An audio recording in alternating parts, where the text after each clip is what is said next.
Ohio State takes care of business in their third top 5 matchup of the season. The rarefied air of these types of games, you start to really separate yourself out. And it is very apparent the teams that are comfortable in these settings and the teams that are not, or maybe new to these settings. And we had a team that was brand new to this setting, and we had a team that has been doing this for years, and in particular in this season has done it 3 times this year. And I'm talking about a top 5 matchup. Ohio State, totally comfortable. Even being down 7-0, totally comfortable. Executed in all 3 phases. Meanwhile, Indiana, it was too big for them. It was too big for them, and that's okay. And I'll get to Indiana in a little bit, and because I've got some strong feelings about the way that they played on Saturday, how that game went for them specifically, where they can go from here, and also what that loss means for Indiana. Because I think that's the biggest question that everybody had in the back of their mind as they were watching on Saturday, was what does this do to the playoff chances for the Hoosiers? Now, before I get to that, let me just quickly kind of discuss what we saw from the Buckeyes, because I think it's important at least to acknowledge when one of the best and most talented rosters in the sport is starting to find their identity. And here's what I love most about Ohio State. They have answers everywhere. And when you get into these matchup style games, when you get into these playoff games and championship games, and inevitably what's going to be taking place here down the stretch as we end up crowning a national champion, is that you're going to get into a spot in a game, a spot in a quarter, whatever it is, where you need answers and you have to adjust, and you're not going to be able to just throw your fastball right down the middle and win. You see so many times in college football, and I've started talking about this a little bit more lately, but so many times in college football, you see teams just try to rely on what they're best at all the time. And that's not always going to be there for you. And so you've got to have a secondary pitch. I talked about this last week with Tennessee. I think this is one of Tennessee's great flaws, is that they don't have a secondary way to beat you offensively other than just like their systems. Their system doesn't adjust. You can't get big. You've got to be small. All of a sudden, rather to get into that, Ohio State has the answers. They do have it. They can do a lot of different things to beat you at the top end. Let's start with their offense, because their offense now has shown over the course of the year, with now their 3rd and 4th iteration of what they have been on the offensive side in terms of their offensive line lineup, that they can do just about anything. They can obviously throw the football on the outside. Will Howard has proven that he can be very good. In fact, this was maybe his best, most efficient game so far as a Buckeye. 22 of 26, 201 yards, 3 touchdowns. He did have that interception on a tip ball. He tried to get it to Jelani Thurman, the young tight end. But they can obviously throw it, and we know that, and they've been able to throw it, for, I don't know, decades. I mean, their wide receiver core has been incredible. I love the fact that they can also run the ball when they need it. So you go to the Penn State game, and at the end of the game, what did they do? They ended the game on the field with the ball as an offense, with just kind of a ground and pound offense. When they needed to throw the ball in the middle of this Indiana game, they can do that. They, in a lot of ways, have an offense that you can't just take one thing away, because they'll just move their focus. And those answers, I think, are very key. They can run it when they need to. They can run it inside. They can run it outside. They can run it with big personnel. They can run it with small personnel. They've got a quarterback that can run the football. Then they can throw the football. They can throw it out of play action. They can throw it out of RPO. They can move the pocket. They can throw it out of the pocket in terms of down the field. They can throw it short. They've got a screen game. There's a lot to defend. That's just on the offensive side. Then we get to the defensive side. Well, guess what? They're starting to have now answers on the defensive side. This is not a team that just has one system that has weaknesses, and if you attack that, you can succeed. We've seen them now adjust since that game against the Oregon Ducks. And now it's not just a 4-man rush. They're able to bring pressure. They brought so much pressure on Curtis Rourke They hold Indiana to 15 points and 151 total yards. A lot of that was on the first series, and then on that late touchdown drive that Indiana had in the middle of the game, Indiana couldn't do much of anything. I mean, Rourke had no time. The blitz package from Ohio State was outstanding. The crowd noise forced them into a position, Indiana's offense, where they had to use a silent snap count, and the Buckeyes just totally took over for that. But that wasn't always the case. This was a team that largely relied on their four-man rush to provide pressure. And in top 5 matchups in previous seasons, and even against Oregon this season, it didn't show up. They did not affect the passer, and they did not get sacks. And now you go to the Penn State game this year, and you go to this game against Indiana, and it's totally changed. They've got answers now on defense. They can play man, they can play zone, they can blitz, they can rush 4. So to me, it's just like the width of what they can do now is pretty impressive. And now you can win on special teams as well. Obviously, the dropped punt snap from Evans from Indiana, that was a huge play. And then Caleb Downs returns a punt for a touchdown. So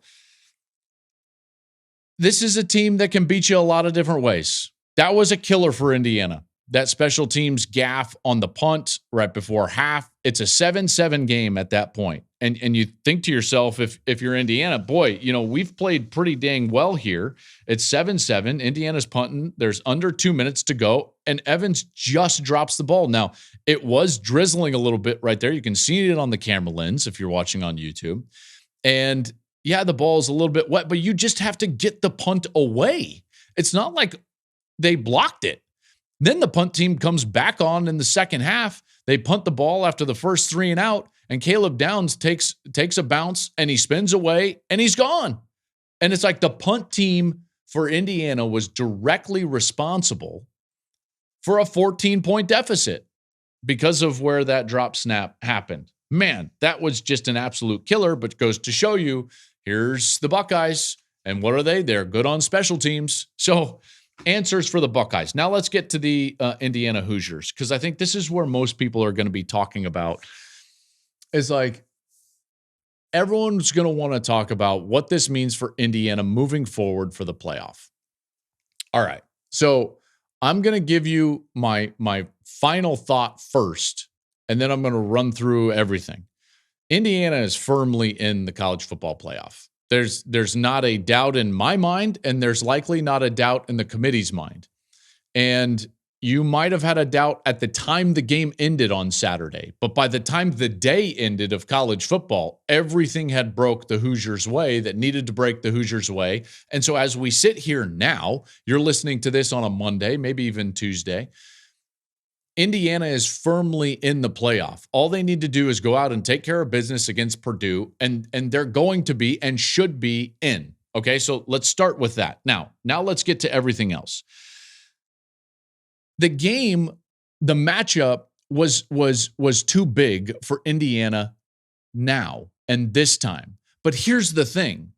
Top 5 matchups are always too big for teams the first time that they're in them. This has happened all year. The first time that even Georgia, which lives in this type of atmosphere, and they expect this type of atmosphere, what happened the first time that they had to go on the road and play a top 5 matchup? This was against Alabama earlier in the year, and they were totally overwhelmed in the first half, completely. Now, they came back, and it was a great game, but what happened? They lost. Ohio State lives in this era. This is all they think about. They go on the road to a top 5 matchup, and they face Oregon. They lose. Now, was it a great game? Yeah, absolutely. It was a great game. Those are 2 premier programs that live in this air all the time. This is what they do. Everything about their programs, 365 days a year, is about these matchups. You can't say that for Indiana. This is a program that's trying to level up. They didn't know exactly how good they were to start the year. They start the year 10-0. There's this belief they're trying to get it going under Curt Cignetti and all these new transfers, 27 of them, 13, 14 of them actually starters, all these guys from JMU that came with Curt Cignetti. And now all of a sudden they get their first opportunity. They don't live in this air all the time. They don't think about this 365 days a year. This is something that is like thrust upon them because of their dominance in the 10 previous games. And guess what? They didn't handle it well. And that's to be expected. That's to be expected. If we're going to say that, like, hey, these environments can be too big at times for even Georgia or Ohio State, which they were in their first times on the road in a top 5 matchup, then obviously that's going to be the case for Indiana. And it was the case. I thought there were times in that game that it was too big for the players, and there were times it was too big for the coaches. I think Curt Cignetti would even admit that. They made mistakes that you cannot make. Number one, special teams mistakes. I already touched on them. The punt team killed Indiana. 14 points, you're not going to win the football game. You're not going to win the football game. And by the way, if all you do is just punt the ball away and don't give up a return, then the touchdown in the fourth quarter would have presented a 3-point game at that point. So, yeah, was Ohio State's defense dominant? There's no doubt. But guess what? Indiana's defense held Ohio State to a season-low 316 total yards. So it's like, did Ohio State have to go pedal to the metal? No, because of the special teams gaffes for the Hoosiers. But I'm just saying, like, it's not like Indiana played awful. It's like, for instance, it was very similar to the way that Georgia lost to Ole Miss. You know, I thought Indiana played better in their matchup against Ohio State than than Alabama did with their matchup with Oklahoma. You get my gist. It's the special teams killed them. Then they didn't adjust to the pressure package that Ohio State was having, and they didn't get to their one-on-ones on the outside, and they didn't get to their quick throws. Now, maybe you just didn't have time to get to those. But again, that takes time, and getting comfortable in these types of environments and settings is important. And I think it's important not only for the players, but for the coaches. And I know for a fact they will be better next time that they get a chance to do this. This was not some sort of evidence that Indiana wasn't as good as we thought that they were coming into this game. This was evidence that Ohio State is really good, betting favorite to win the national championship, and that Indiana made some drastic mistakes, giant mistakes that cost them the game. That's what this was. That's what this game was. Top 5 teams are 23-3 at home this season. Indiana will be better for this. There's no doubt. And they will be in the playoff, and they should be. And so that's where the conversation goes next. Okay, so you go away from even just the game and you start in on this conversation and this narrative. First and foremost, folks, this is not a debate between Indiana and the SEC. This is not a debate between Indiana and Georgia.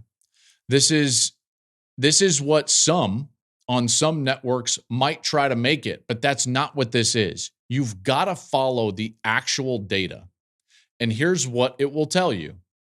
After Saturday played out and all of those games, all of those 7 teams in the top 20 ended up losing, here's what you actually see. When the dust settled, Indiana's in a great spot and firmly inside of the playoff and not on the bubble.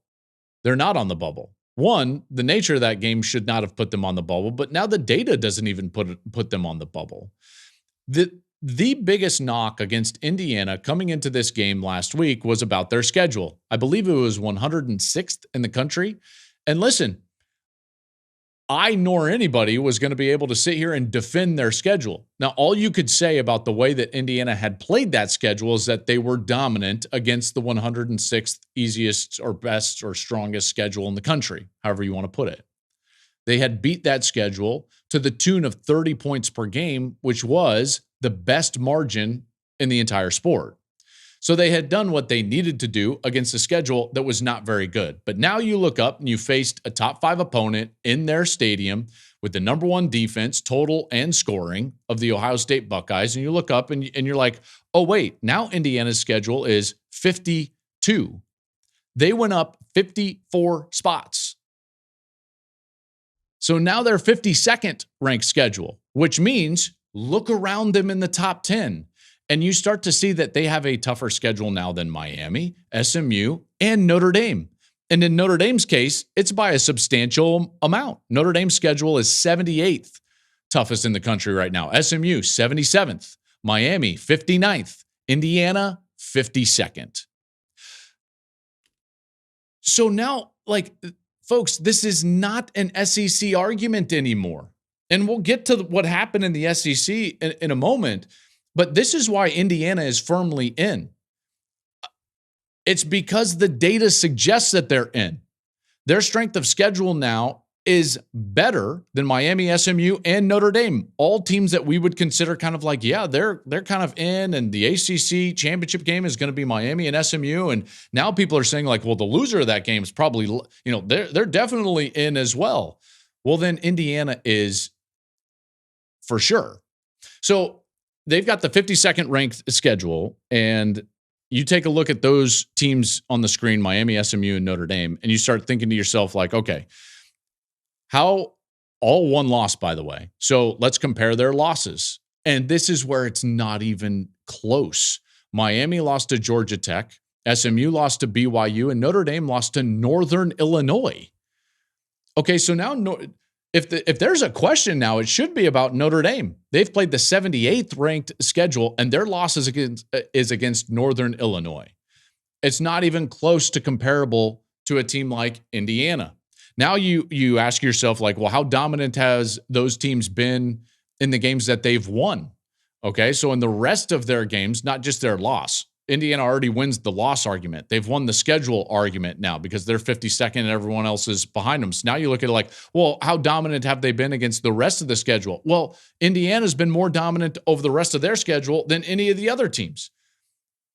I mean, think about what Miami has done against teams like Cal and Virginia Tech. Right? So, like, this is why I'm telling you that Indiana is absolutely in. The bubble is going to come down to, like, the ACC championship game loser and maybe, like, the winner of the South Carolina-Clemson game, maybe the winner of the Big 12 versus the AAC championship. So that's where the bubble conversation is going to take place. Indiana is way above that. Data bears it out. I think that their play has bore that out as well.